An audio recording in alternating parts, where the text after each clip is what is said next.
Nous bénissons Dieu, notre Mère, qu'elle soit bénie, honorée. Je te bénis, Mère. Par mes pieds, je te bénis. Toi la vivante, toi la vie, surabondante, Mère. Toi la sagesse, lumière qui éclaire tout en toi.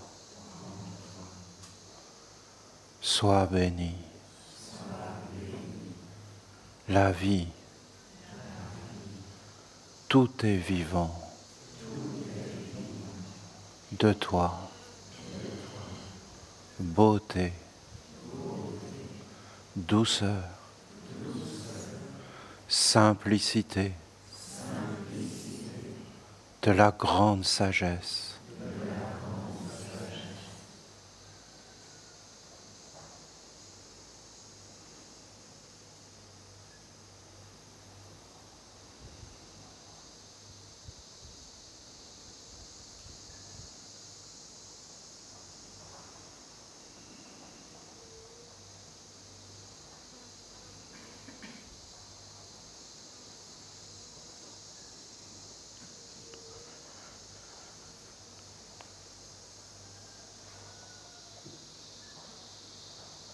Je ne vais pas vous parler très longtemps car je veux vous lire le message de notre Mère. Ce qu'elle va nous dire dans ce message,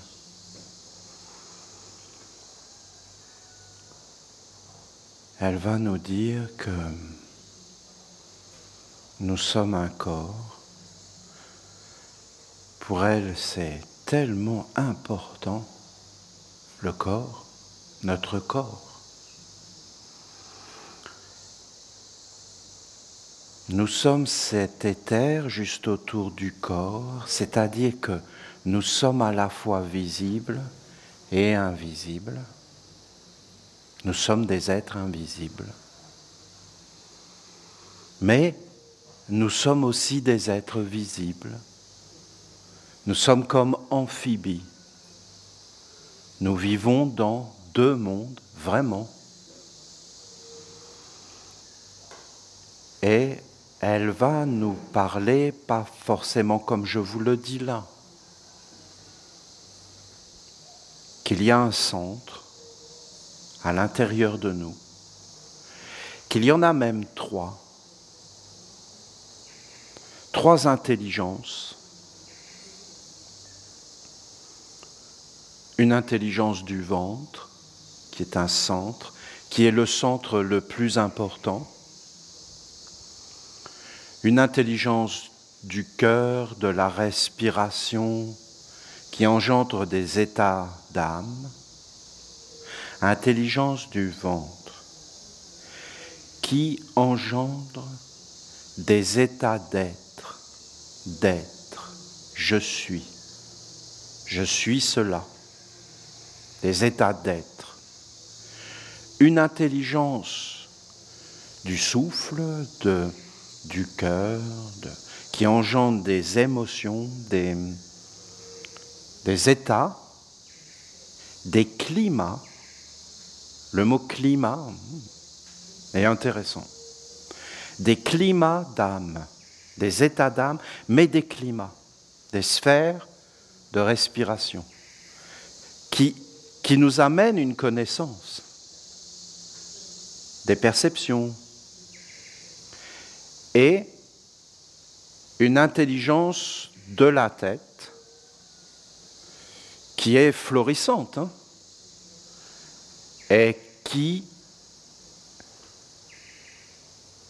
à la fois nous décentre totalement et nous conduit à être ce que nous ne sommes pas, donc en fin de compte à faire semblant, et le cinéma, le théâtre sont réellement des apprentissages de la vie. Parce que quand tu joues un rôle, tu n'es pas le rôle que tu joues. Tu es détaché du rôle. Tu fais semblant. Tu fais semblant d'être ce que tu n'es pas. Et ça, c'est tout à fait possible. C'est tout à fait possible. C'est ça que veut nous dire la mère. Donc cette intelligence de la tête, elle est à la fois assez incroyable, parce qu'elle peut nous décentrer et nous rendre totalement à côté, mais d'un autre côté, si on sait se concentrer, eh bien, elle peut faire apparaître une évidence, un savoir, et nous ramener vers l'état d'être originel que nous sommes, c'est-à-dire le centre du ventre. Parlant de cette façon, la mère veut nous dire qu'en réalité, nous sommes des instruments, le corps, et là, elle va insister sur le corps. Que le corps est un instrument créateur, et que nous sommes des créateurs. Alors, après, il faut expérimenter.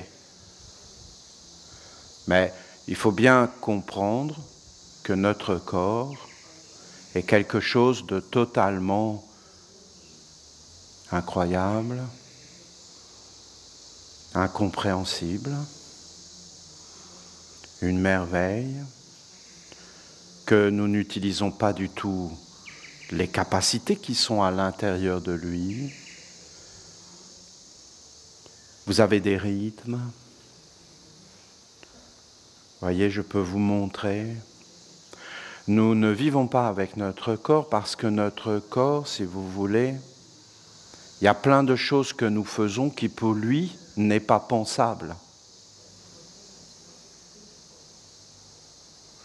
Lui, il va être très lent.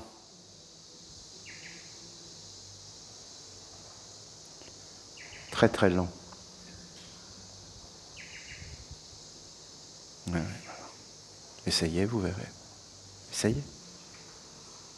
Vous êtes avec lui et vous commencez à faire juste ça, vous voyez.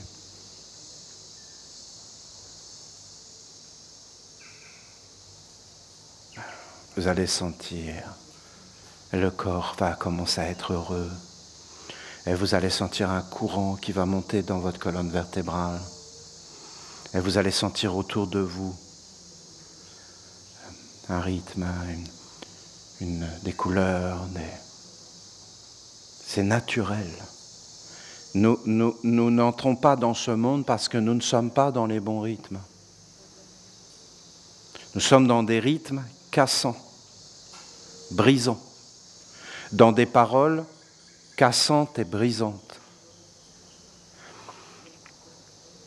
Nous ne prenons pas le temps de vivre. Nous sommes dans des rythmes.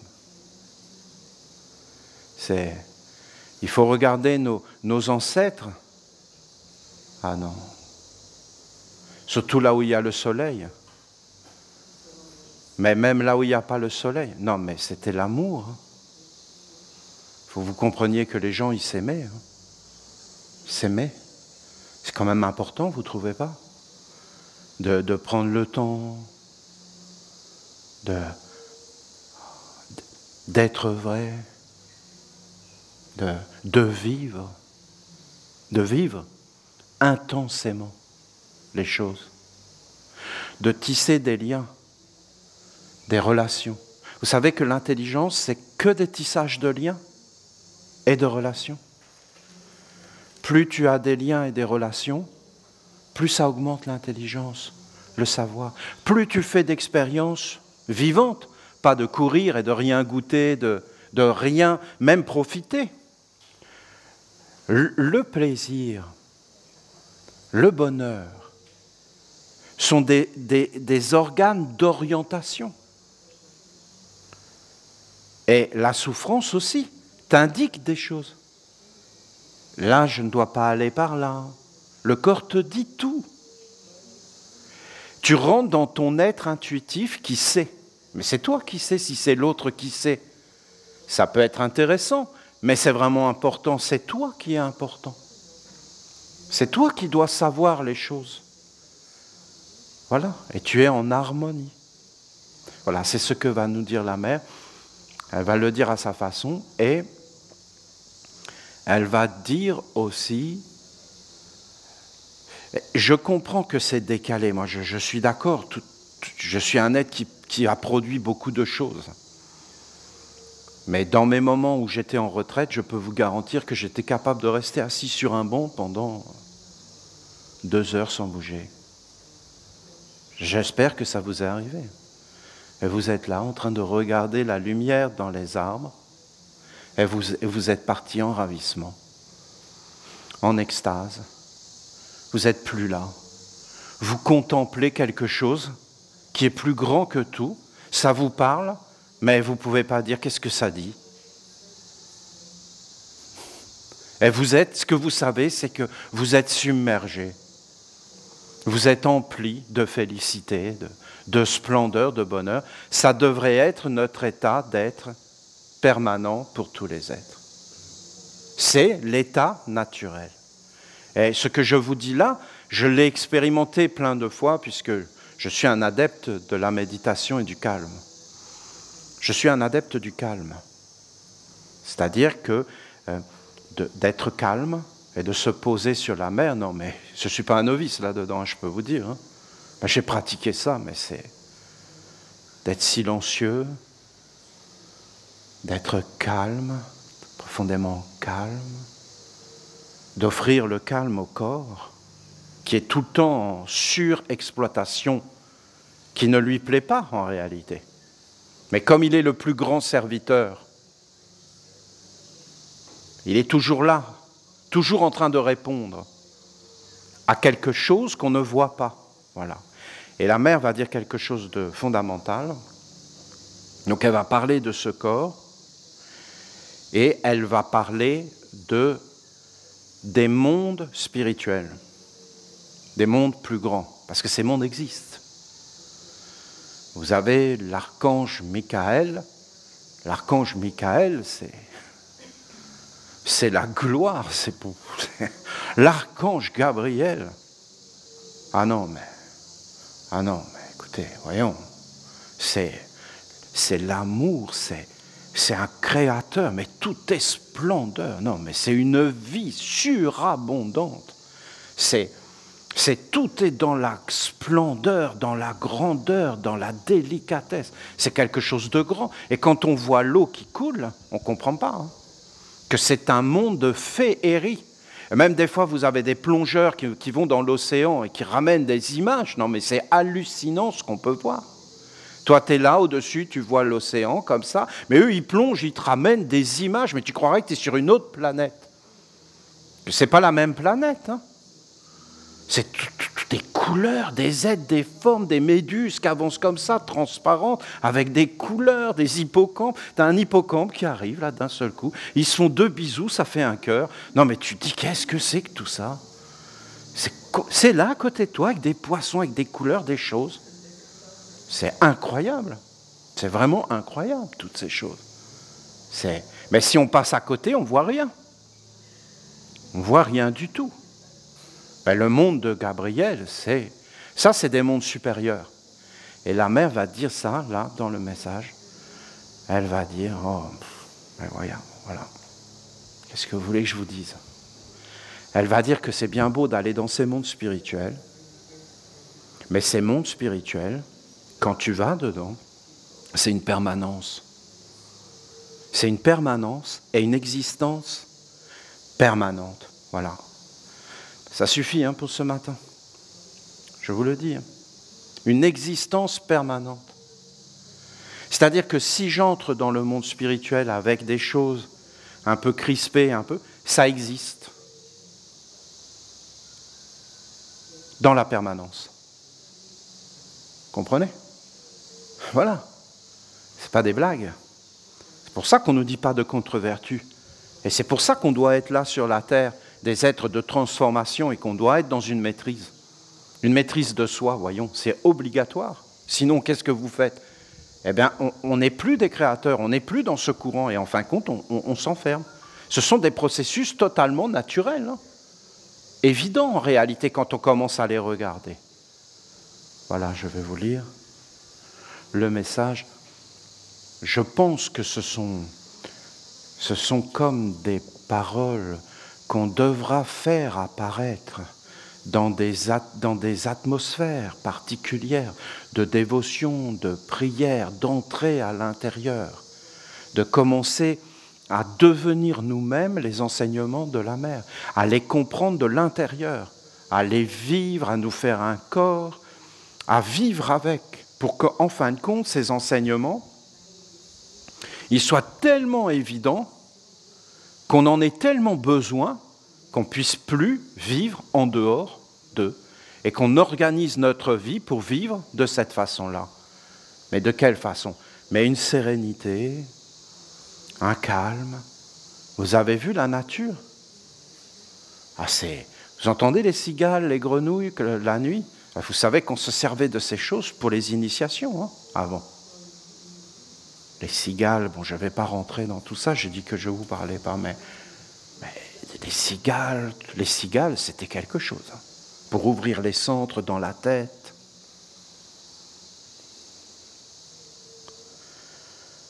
Fondamentalement, l'homme qui s'est éloigné de moi, pour vivre dans un monde artificiel, ne connaît pas le centre de son être.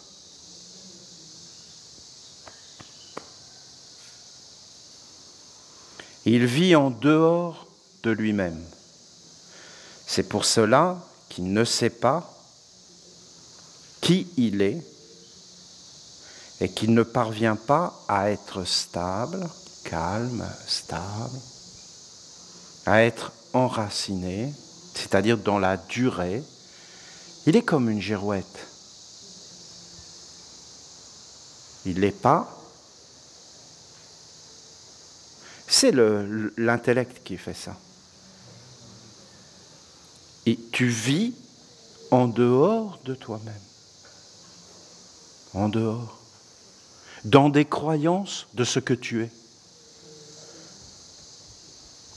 Je me rappelle quand j'étais jeune, je ne sais pas vous, je voyais quelqu'un qui était habillé comme j'avais envie, avec la silhouette que j'avais envie. Bon, je n'ai pas suivi mes modèles. Eh bien, j'étais comme capturé. Et je disais, ouah, je veux être ça. Et je n'étais plus moi. Et je me faisais une représentation de ce que j'étais, et je l'imposais. Et comme je trouvais que ça faisait bien, eh bien je me disais, je vais la rayonner. Je suis cela. Une identification extérieure. Mais ça n'a rien à voir avec le centre. Vous vous rendez compte, tu passes toute ta vie comme ça. C'est-à-dire que tu ne seras jamais toi-même. Bon, écoutez, il faut méditer. C'est réellement comme ça que ça se passe. C'est pas une blague.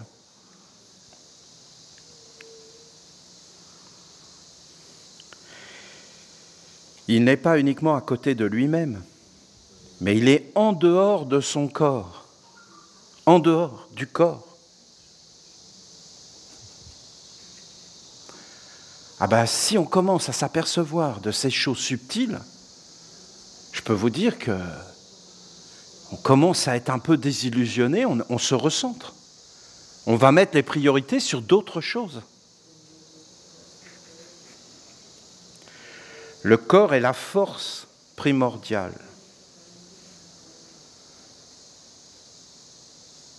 Ce qui lui permet à l'homme de se mouvoir dans sa vie. Soyons clairs. Le corps, c'est Dieu. Non? Il faudrait qu'on se mette d'accord, gentiment, et qu'on réfléchisse. S'il y a bien un Dieu et qui se manifeste, et que vous pouvez le rencontrer et être avec lui, c'est bien ce corps. Non? C'est incroyable. Non, mais éveillez-vous. Ce corps est totalement incroyable. Inouï. Une perfection. Une perfection. Mais une perfection au-delà de tout. Ça serait bien, hein, je vous assure, qu'on prenne un peu de temps pour réfléchir sur ces choses-là. Que le corps est une perfection au-delà de tout.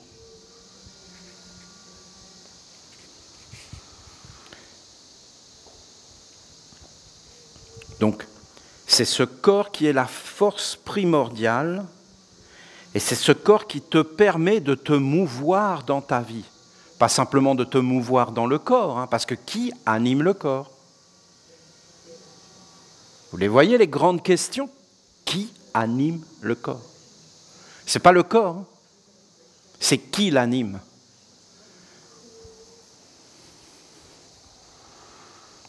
Il a perdu le contact avec son armure, sa protection. Ce qui lui permettait d'être fort dans son corps et de développer une énergie créatrice capable de féconder les mondes et d'y faire vivre la lumière. Je regarde quelqu'un qui me plaît, qui me séduit.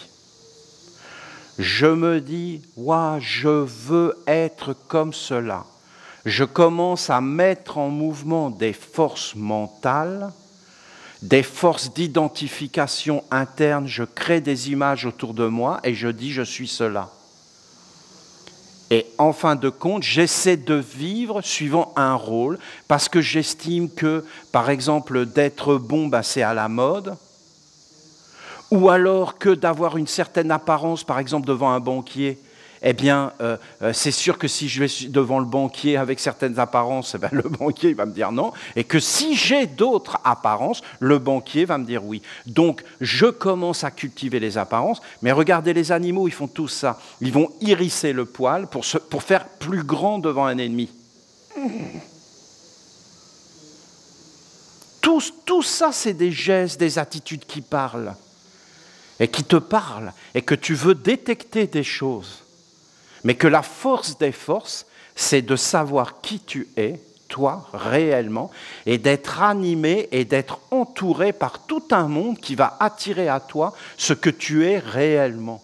Et ça, tu ne peux le faire, non pas en allant vers les mondes spirituels, mais en allant vers toi. Nul ne peut aller vers le Père sans passer par moi. La mère, qui fait apparaître le corps et la totalité des mondes réels. Et dès que tu commences à monter, vous le voyez avec les enfants, quand vous avez eu des enfants, vous le voyez. Parce qu'au début, l'enfant, il est enraciné dans le ventre. Il est dans le ventre. Après, il commence à monter dans le cœur, je ne me rappelle plus vraiment l'âge, mais il commence à te dire « Papa, je t'aime ». Il te le dit, en même temps qu'il le dit, il le découvre. Et il l'augmente.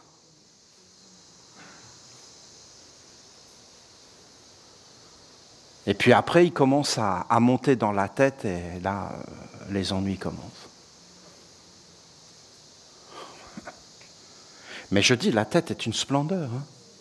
Si elle te permet de t'éloigner, mais elle permet aussi de te rapprocher, de revenir.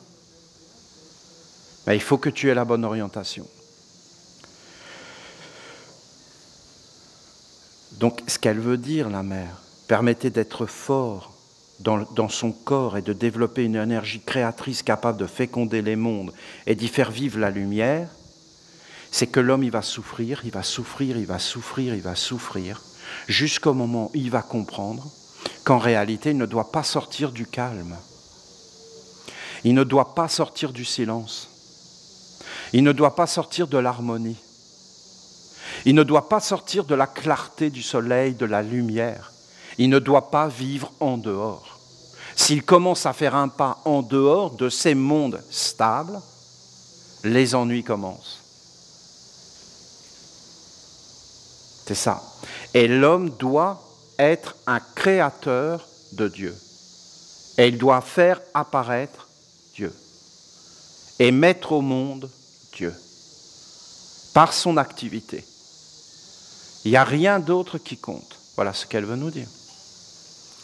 L'homme déraciné de moi est persuadé que les solutions se trouvent toujours à l'extérieur de lui.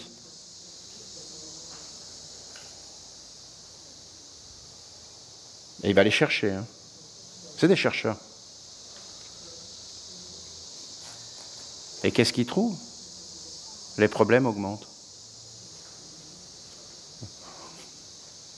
Et plus il cherche à les résoudre à l'extérieur, et plus ils augmentent.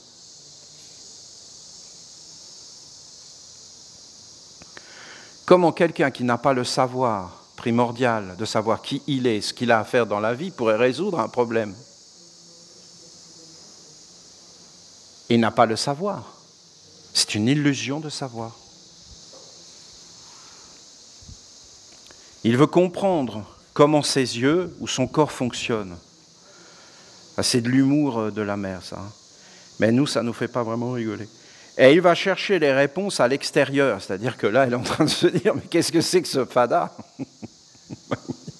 Il veut savoir comment fonctionne le corps de l'homme, mais il est lui-même à l'extérieur de son corps. Et au lieu de voir à l'intérieur comment ça fonctionne, il va regarder à l'extérieur, il va faire des études, des livres de physiologie et tout ça. Mais il ne va pas le vivre de l'intérieur, donc il ne peut pas le connaître. Voilà. Il va même jusqu'à pousser la recherche en essayant de comprendre l'univers, les lois, les mécanismes qui le mettent en mouvement. Toute cette démarche est pour avoir une réponse sans que cela ne le touche, qu'il n'est pas concerné. Ne l'éveille à l'intérieur et n'aboutisse à une réalisation concrète qui le conduirait à goûter un état d'être supérieur. Je veux que vous quittiez ce monde de la périphérie et que vous appreniez à vous concentrer sur le centre, sur l'essentiel de vous-même. La connaissance de soi, c'est-à-dire l'art d'être soi dans la vérité, est le fondement de tout savoir authentique. Donc le fondement, le commencement de tout savoir, c'est d'apprendre à s'asseoir sur la mer, à se calmer, à rentrer dans le calme, l'harmonie, la clarté, à respirer et, en fin de compte, à s'éveiller, mais dans le silence. C'est la base de tout. C'est d'être avec la mer, de porter son poids et de s'éveiller dans la douceur et de faire des expériences à l'intérieur. Être séparé de soi-même n'est pas le vrai savoir, ni l'existence réelle. Le vrai savoir est essentiellement un état d'être qui unifie l'objet de l'étude avec l'étudiant par un état de conscience profondément vécu de l'intérieur. Tu te concentres sur l'arbre, tu es concentré, tu es dans le silence, tu essaies à un moment donné de sentir l'arbre.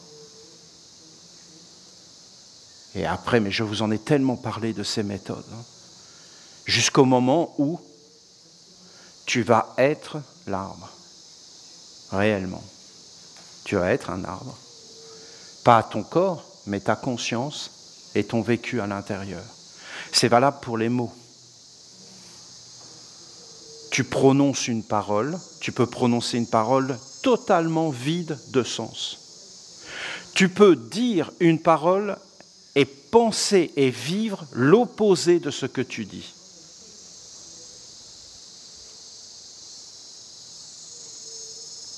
Ou alors tu peux entrer dans la parole, elle est claire, tu la sens à l'intérieur, c'est une évidence et tu la vis.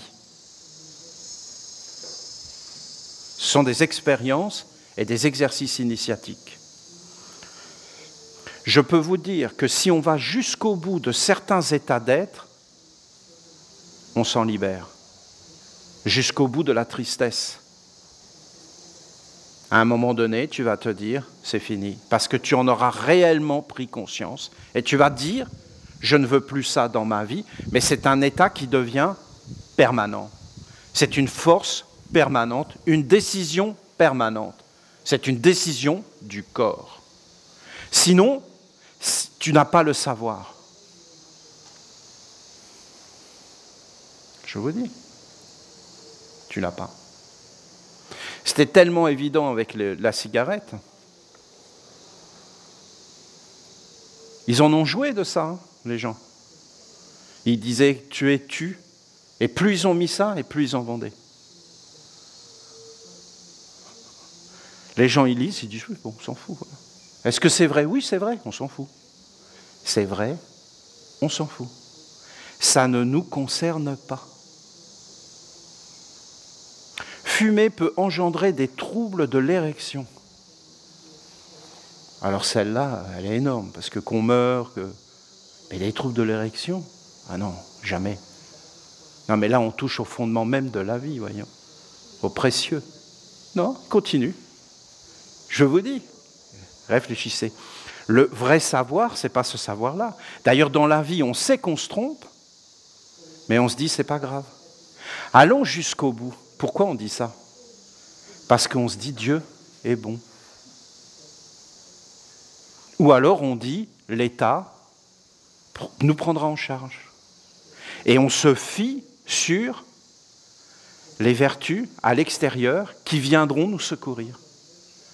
Je vais même vous dire, il y en a, pour voir si on les aime, eh ben, ils vont vers le mauvais côté pour attirer vers eux un peu d'attention.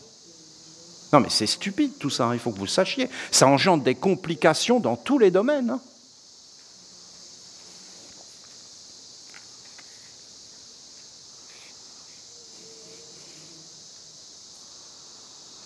Vous devez discerner en vous et autour de vous les hommes qui sont en dehors d'eux-mêmes.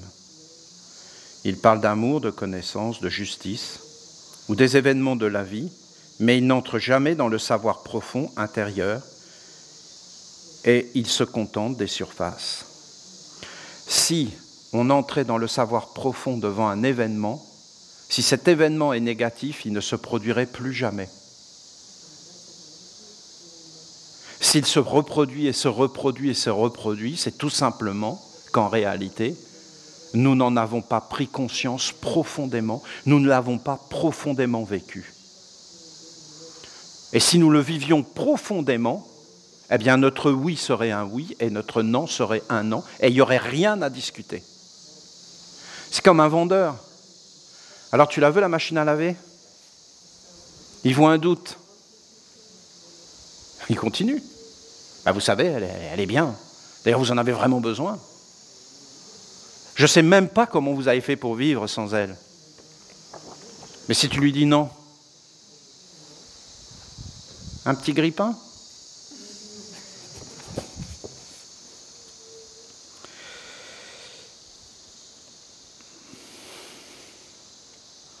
Dans leurs paroles, il y a la bonté. Ils en ont une certaine compréhension intellectuelle. Ils peuvent en manifester certains attributs, comme de bons acteurs de théâtre qui jouent un rôle et font semblant, mais ils ne vivent pas la bonté, et dans leurs actes, ils ne peuvent pas la rayonner. Être bon est essentiellement un état d'être qui s'exprime alors naturellement à travers le corps, bien sûr. La bonté, c'est évident. On ne peut même pas concevoir de ne pas vivre avec la bonté. On vit avec la bonté. C'est là. C'est un état d'être permanent. On a atteint les mondes spirituels. Sinon, on en parle. On fait des commissions d'enquête sur la bonté.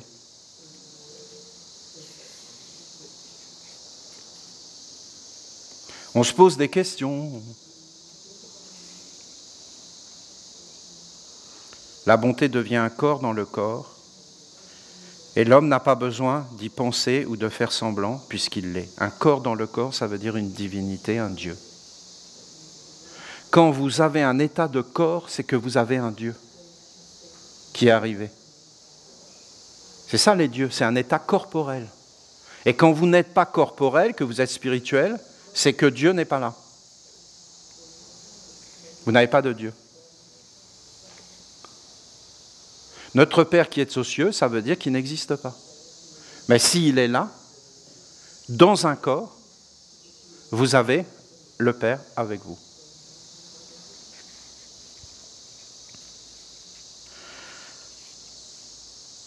Et cette parole-là, la bonté devient un corps dans le corps, et l'homme n'a pas besoin d'y penser. Ça,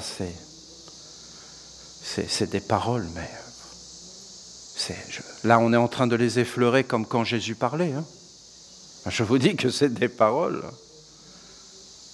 Non, mais là, on est en train de toucher un enseignement complètement incroyable. Vous vous rendez compte, hein?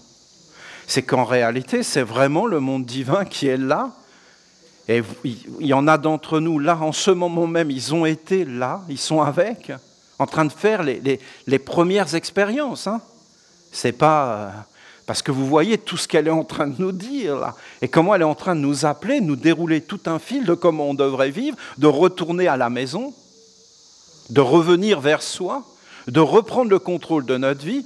Oh, c'est pas grave, allez commencer, je vais aller jusqu'au bout, on verra après. Mais ça n'arrête pas, puisque quand tu vas mourir, tu vas l'emmener avec toi. Écoutez, qu'est-ce que vous voulez que je vous dise de plus? J'étais à côté d'Esséniens. Vous pouvez penser tout ce que vous voulez, mais pour moi, c'est important. Et à chaque fois qu'un Essénien a passé le voile, j'étais là.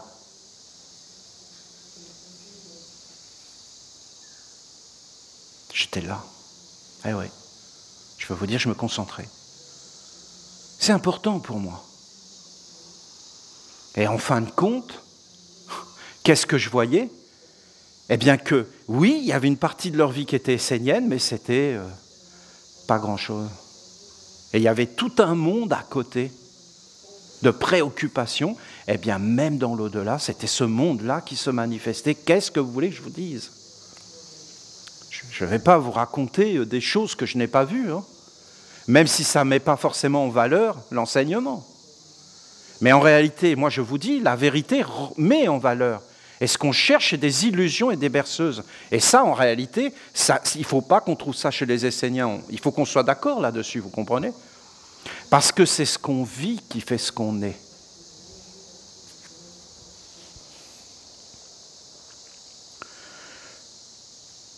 L'homme pense à ce qu'il n'est pas.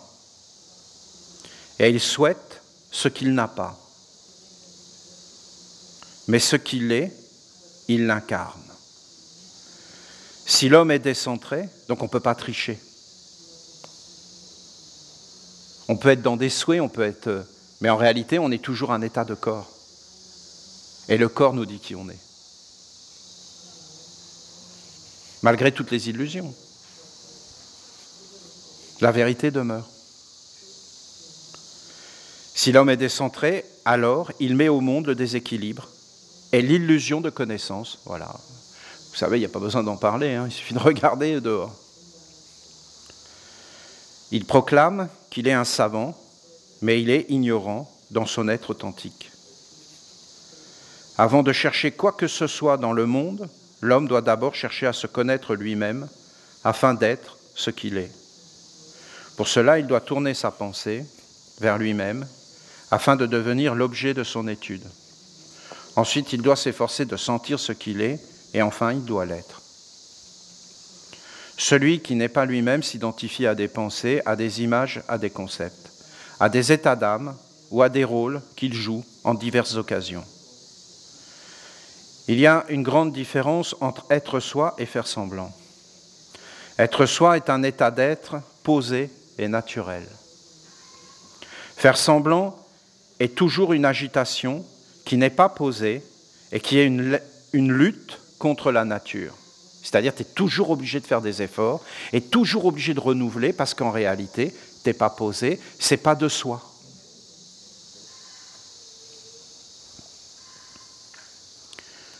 Le corps est animé par le grand invisible qui est le Père de toutes choses ou alors par une ombre qui est un semblant d'existence.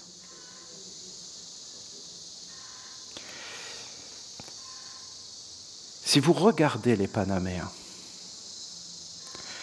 vous verrez qu'ils en font un minimum.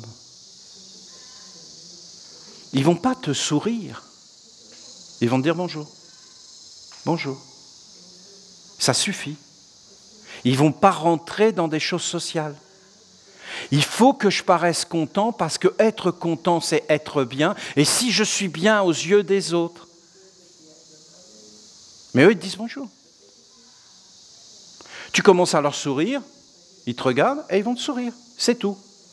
Il n'y a rien derrière. Il n'y a pas de statut social, d'envoûtement, je ne sais pas quoi. Écoutez, au début, c'est étrange de voir la relation. C'est parce qu'ils sont avec la rivière, avec l'air, ils travaillent dans la nature. Allez voir les êtres qui travaillent dans la nature, qui marchent, qui n'ont pas d'électricité. Vous allez voir comment les relations qu'ils ont avec vous. C'est intéressant vraiment. Les relations de corps.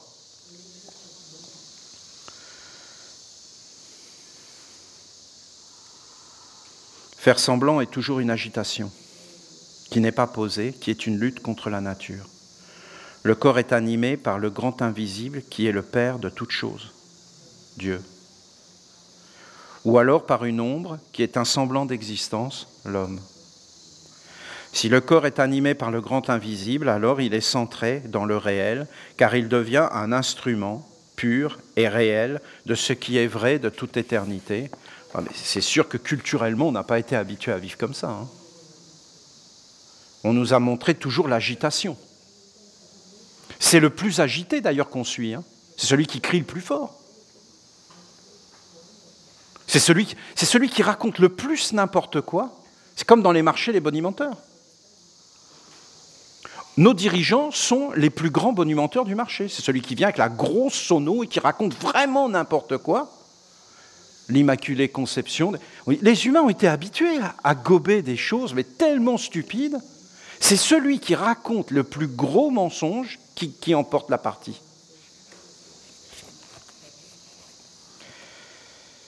Si le corps est animé par le semblant, alors il perd sa qualité propre d'être un instrument accordé et devient faux. Donc il souffre. Savoir comment utiliser le corps est essentiel, car il est proche de moi, la mère, le réel. Être réellement vous-même, c'est de comprendre que votre corps est avant tout un instrument d'un autre monde invisible qui doit être supérieur et non un semblant, une fausse identification et croyance. Là, elle est en train de parler du corps, qui est le réel, et des 4 corps qui sont autour et qui sont le lien entre un monde invisible. Et elle nous demande de nous concentrer sur les corps pour, en fin de compte, faire apparaître le monde qui nous entoure. Mais si tu vas vers un ange, quand il va s'approcher de toi et qu'il va accepter de faire une alliance avec toi, la première chose qu'il va faire, l'ange, après, dans les jours qui viennent, c'est qu'il va faire apparaître tous les esprits avec qui tu vis autour de toi. Il te les fait apparaître. Et en fin de compte, tu t'aperçois que dans les yeux, il y a des esprits, dans tes mains, il y a des esprits, dans tes vouloirs, il y a des esprits, et que c'est des esprits. Et ce que veut l'ange, c'est que tu le vois, et qu'en fin de compte, tu prennes ta vie en main. Et que tu décides les esprits. Mais il faut que vous entendiez. Hein. L'ange, si tu décides de vivre avec un esprit mauvais, il ne s'y opposera pas. Et il te laissera faire ton expérience jusqu'au bout. Il te donnera une opportunité de te libérer en te montrant. Parce que tu sais comment tu te libères ? En voyant les choses. Et en les comprenant. Vraiment. Mais si tu n'as pas les organes à l'intérieur, on peut te montrer une chose, tu ne voudras pas la voir ni l'entendre. Pourquoi ? Parce que tu n'as pas les moyens. Et l'ange, qu'est-ce qu'il fera ? Il te laissera aller jusqu'au bout. Et il protégera. Mais il te laissera aller jusqu'au bout. Et si tu vas trop loin, il partira. Il faut que vous compreniez comment ça se passe réellement, ces mondes. C'est réel. C'est la vie de tous les jours, de tous les humains. Connaître votre corps et éveiller votre vie intérieure en vous concentrant sur elle est le commencement d'un nouvel ancrage. C'est votre corps qui vous permettra de maîtriser votre intellect et votre cœur. Une fois cela fait, par la concentration sur ce que vous êtes réellement, vous pourrez commencer à éveiller des mondes plus subtils. Si vous ne comprenez pas le mécanisme de votre corps, sa fonction, et que vous ne savez pas parler avec lui, vous n'aurez aucune base pour cheminer vers des mondes invisibles sans vous perdre et vous faire capturer par des illusions. Inconsciemment, vous vous servez du corps pour vous protéger des mondes spirituels. Mais en fait, vous ne maîtrisez rien. L'initiation consiste à devenir conscient et à éveiller ce qui est. Elle ne poursuit pas le but d'être inconscient et de se mettre au service du semblant qui occulte la vérité.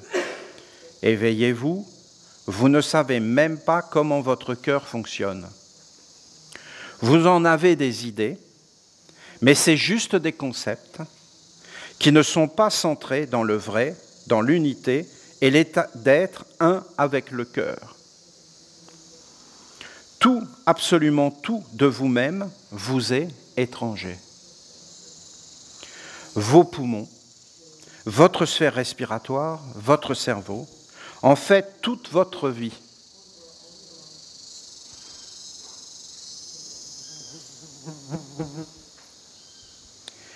Vous êtes à côté de tout et surtout de vous-même. Vous êtes en dehors de vous-même, ignorant de vous, marchant à côté, sans même savoir qui regarde à travers vos yeux et qui vit votre vie à votre place. Sans cesse, vous faites fonctionner votre intellect pour aller chercher de nouvelles théories qui vous donnent des semblants de réponses, qui vous nourrissent et vous rassurent un temps. Vos réponses sont mécaniques.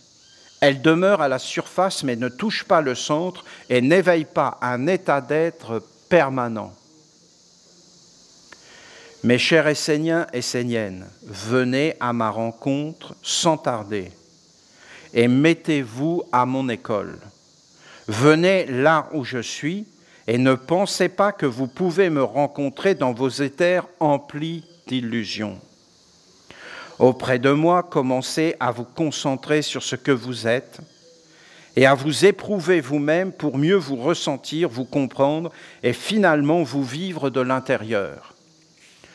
Je ne vous parle pas de la connaissance intellectuelle qui est le commencement, mais de parvenir à l'aboutissement du savoir qui est la vie dans le réel, la plénitude. Votre corps est réel. Il est la vie sur la terre et c'est cela que vous devez comprendre. Ce corps est entouré de 4 corps qui le relient à la vie, au grand invisible et à la sagesse. Alors vous serez dans l'action sage. Vous serez des créateurs de ce que vous êtes. L'impulsion viendra du centre et non de la périphérie et elle sera créatrice dans le sens qu'elle renouvellera la vie.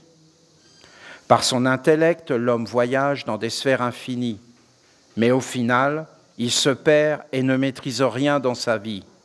Ce même intellect qui vous perd peut devenir l'outil de l'éveil par excellence si vous le forcez à se tourner vers ce qui est essentiel et réel au moyen de la concentration mentale.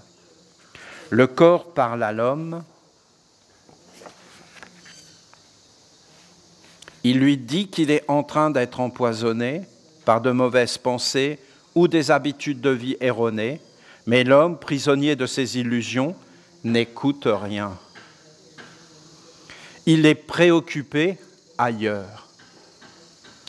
Le corps souffre, alors l'homme est embêté et il voudrait que cela s'arrête sans évacuer, soit évacué, mais fondamentalement, il ne va rien faire de profond pour changer, s'éveiller et faire apparaître le vrai savoir, c'est-à-dire son être propre, son individualité vraie et créatrice. Il va souhaiter aller mieux ou il va utiliser un grand nombre de moyens extérieurs créés pour répondre à son attente illusoire. L'extérieur ne peut apporter les réponses ni donner le véritable moyen. La réponse ne peut être qu'intérieure par une prise de conscience qui rétablit l'unité avec le sujet de l'étude. Comment celui qui demeure à l'extérieur d'une chose, d'une situation, d'un être, pourrait-il la connaître? Il peut se faire une idée, mais il ne peut la connaître. La connaissance apparaît toujours par un état d'unité, d'être un, de communion, d'osmose, de compassion, si vous voulez, d'unité. Notre Dieu est un, une unité. Le retour vers Dieu, c'est d'être un avec soi-même et avec le tout.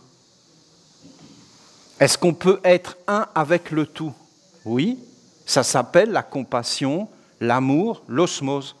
Je ne suis pas toi, mais je peux me concentrer sur toi et être finalement un avec toi en te portant en moi. Si on fait réellement cela, on verra qu'il n'y a pas de mal. Que le mal, c'est l'ignorance. Dernière parole de Jésus, Père, pardonne-leur, ils ne savent pas ce qu'ils font.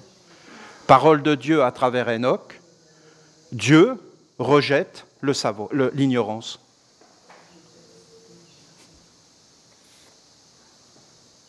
Père, pardonne-leur, ils ne savent pas ce qu'ils font. Dieu rejette l'ignorant.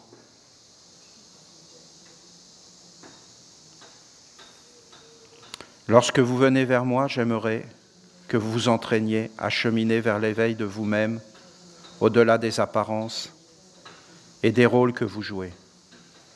J'aimerais que vous regardiez les fleurs en laissant mûrir en vous des sentiments, des états d'âme. Ainsi, vous comprendrez, en le vivant, que les sentiments qui naissent des fleurs peuvent vous conduire naturellement à la rencontre des vertus.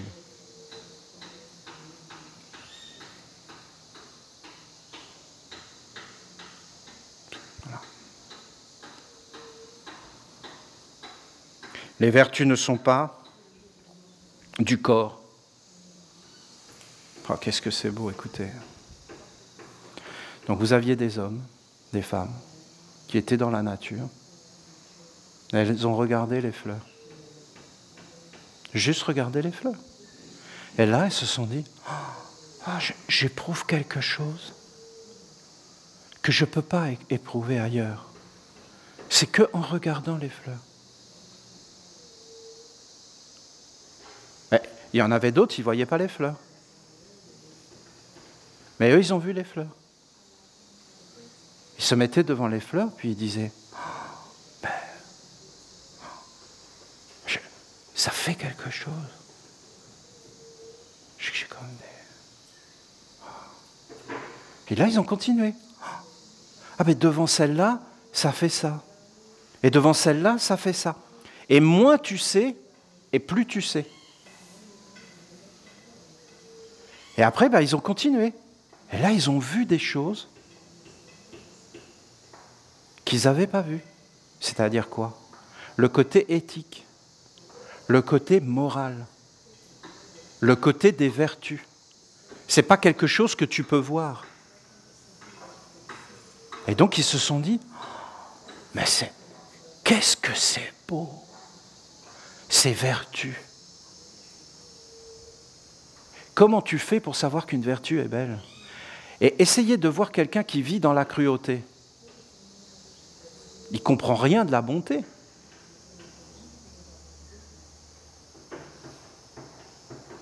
Après, ces êtres, ils ont vu ces vertus,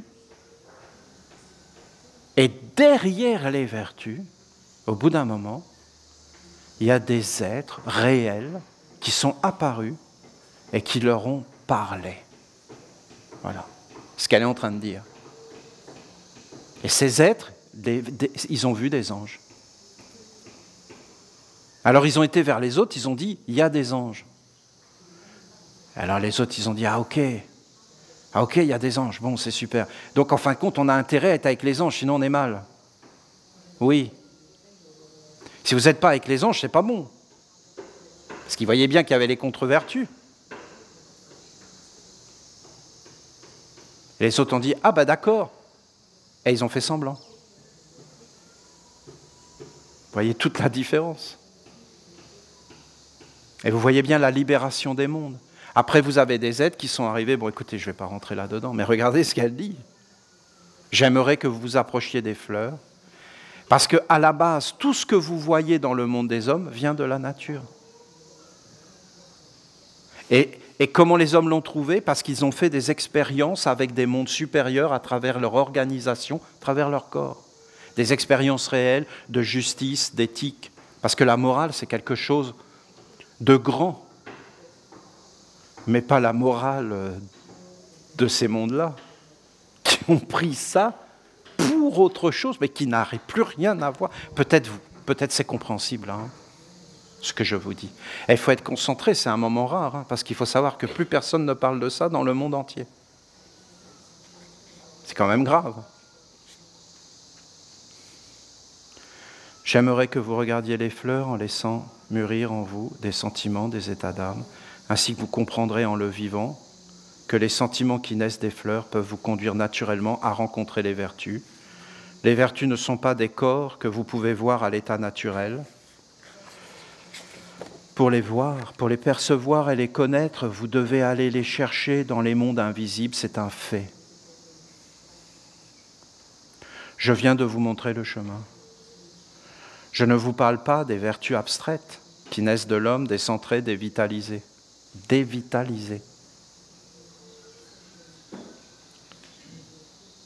Ces sortes de vertus sont des fantômes errants qui ont perdu leur âme. En vous concentrant sur les sentiments que font naître les fleurs, vous entrerez dans une surabondance de vie, d'énergie, et c'est ainsi que les mondes invisibles vont se manifester à vous à travers le miroir de votre perception subtile, de votre inspiration et de votre intuition. Ça va se mettre à te parler, tu vas être inspiré.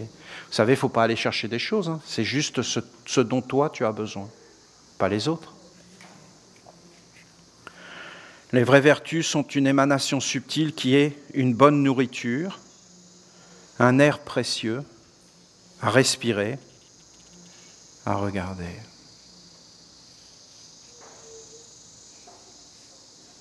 N'allez pas chercher à vous concentrer sur ce qui est en dehors de votre vie propre. La vie est telle que vous la connaissez. Vous avez un corps et vous pouvez être enfermé dedans et être complètement matérialiste ou être complètement spiritualiste, mais dans l'un comme dans l'autre, vous êtes dépossédé de la réalité de la terre et de la vie. Comprenez que vous êtes juste des locataires de quelque chose que vous ne comprenez pas. Ce qui vous appartient, c'est la nature de ce que vous faites,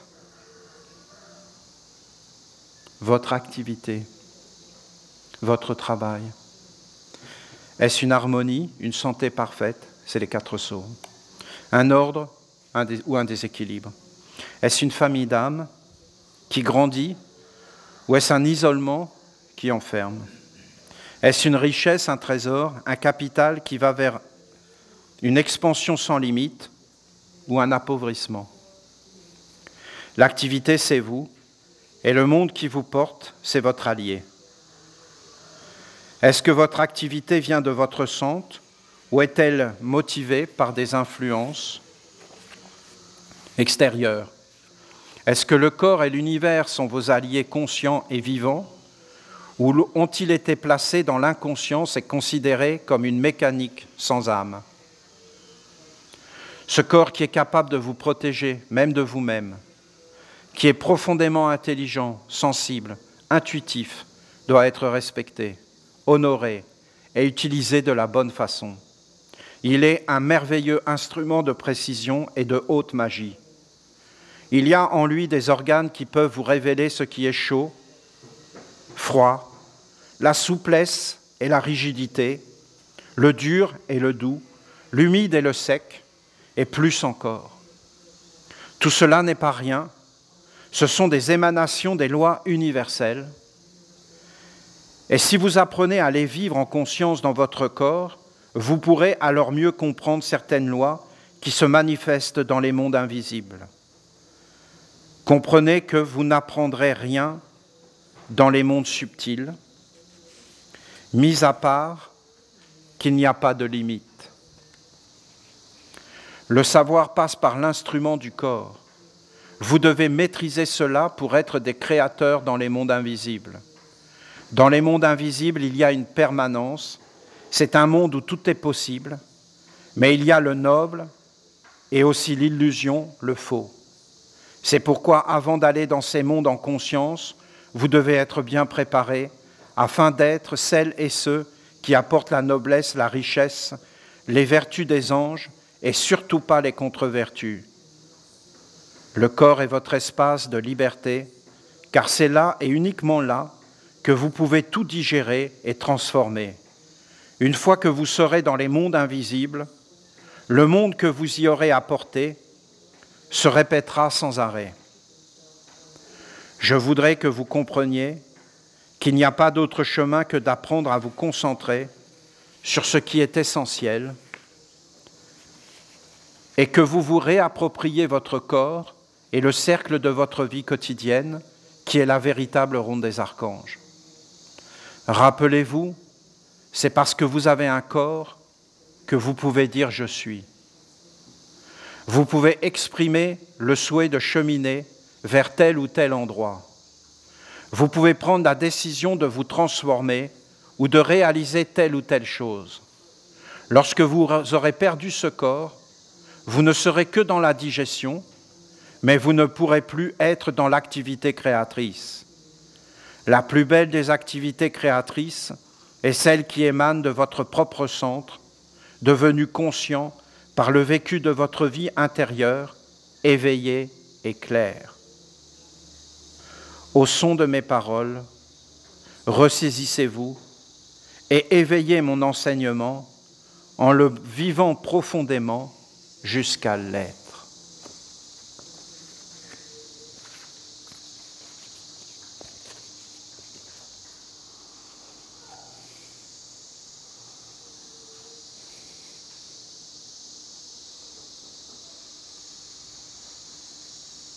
Ces merveilles, ces beautés.